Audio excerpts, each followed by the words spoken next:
Plainfield was a town where life flowed slowly, almost imperceptibly. But this morning, it was so quiet that it seemed as if the air had frozen. Bernice Warden had disappeared, and from that moment on, a shadow seemed to fall over the town.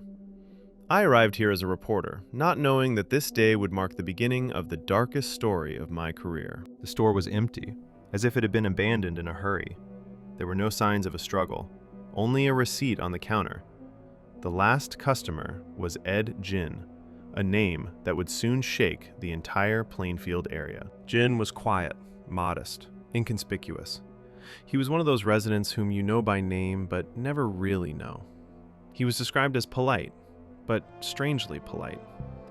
Even then, there was something much deeper hidden behind this strangeness. We headed to his house. The fog was so thick that the patrol car's headlights seemed to cut through it like a knife. Each of us had the feeling that we weren't going to see a person. We were going to see a mystery that we couldn't turn away from. Gina's farm looked forgotten by time. Crooked walls, rusty equipment, dark windows. The house stood like a huge wound in the middle of empty fields. And we knew that inside, something awaited us that no one was prepared for. Inside, it was cold and quiet. It seemed as if the house had died long ago, but had not yet been buried. Our flashlights picked out strange objects from the darkness, like fragments of someone else's broken life. The atmosphere was heavy, watchful. In the far room, we found what we were looking for, and what we feared to find. Something terrible had happened, but no one could change that. The house began to reveal its darkness. Gina was arrested without putting up any resistance. He just sat there with his newspaper, as if it were all over. His gaze passed right through us, empty, detached, as if he were there, but at the same time somewhere far away. During questioning, Gein looked as if his soul had long since left his body. He showed neither fear nor guilt, only emptiness.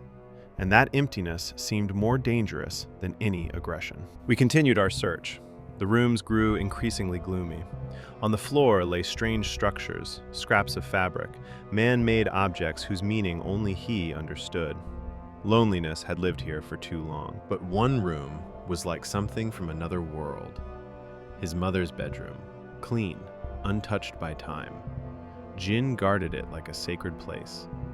And then it became clear.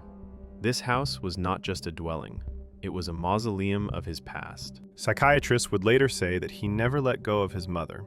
The fears and prohibitions with which she raised him grew within him over the years.